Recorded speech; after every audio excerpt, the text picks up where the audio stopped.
Professor Debbie Scheidemantel called the police, eventually had Loughner removed from class. She joins us exclusively this morning. You heard that the shooter was 22. That's it, just the age, the alleged shooter. His name and picture immediately came to my mind. In the hours just before Jared Lee Loughner allegedly opened fire outside this Tucson supermarket, he reached out to an old friend.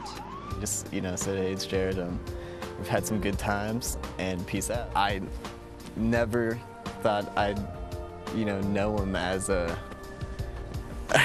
mass murderer. Joining us now exclusively from Tucson this morning is Jared Loughner's former girlfriend, Kelsey Hawks. It's an idea. When you and Jared dated, and this was a few years ago, what was he like at that point? Then he was completely different of a person, very caring, very sweet, a gentle, kind, a little bit quiet, but altogether a pretty great guy. If you think what happened in Tucson is incomprehensible, you're about to meet people who understand the madness behind a massacre. Jared only spoke of purchasing a Glock police-issue firearm. It was the firearm that he thought that he would enjoy owning, pretty much. For every reason. He felt like if it was good enough for the police to use, it was good enough for him. That face tells me that exactly what Jared wanted to happen is happening. Yeah. Like, to the T. Like, even this right here. Like, he knew that his friends were going to come out and speak about him, and people were going to try to understand him. It's almost like he wants people to just question that. Question why, and to not be given an answer.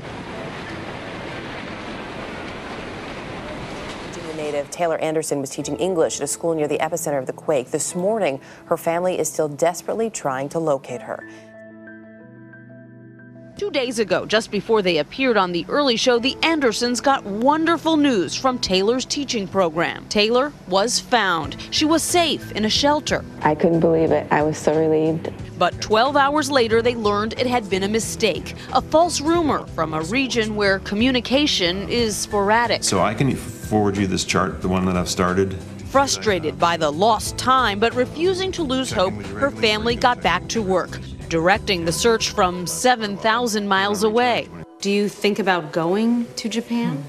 Yeah, we tried, and they, said strongly, no, you shouldn't do that. Taylor Anderson, the first known American victim of the Japan earthquake and tsunami, lived out her dream. She died in a country she loved.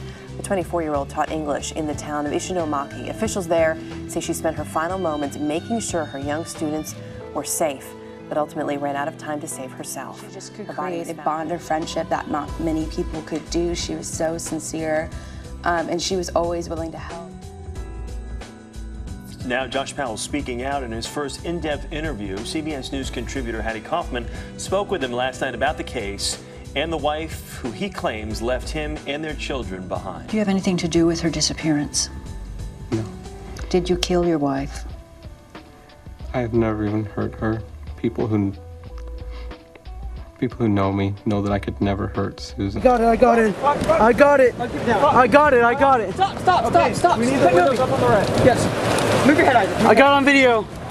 Continues today, and one of the people that they are currently looking for is 16-year-old Lance Hare. Now, Lance was driving when the tornado struck on Sunday. Has not been heard from since. His mother, Michelle, joins us now. Michelle, we dug and dug and dug, but we, I think at this point it might be best for the professionals to go and do that. When we talked to her this morning, Michelle was still positive. Now, do you still have hope? I obviously I have to. But just minutes after our interview, a police officer arrived. What happened? I have gotten a visit from the Joplin Police Department notifying me that my son has been identified. He's dead? Yes, correct. But it is, in some way, a comfort to at least know that he's in a better place and that we don't have to wonder if he's out there needing us.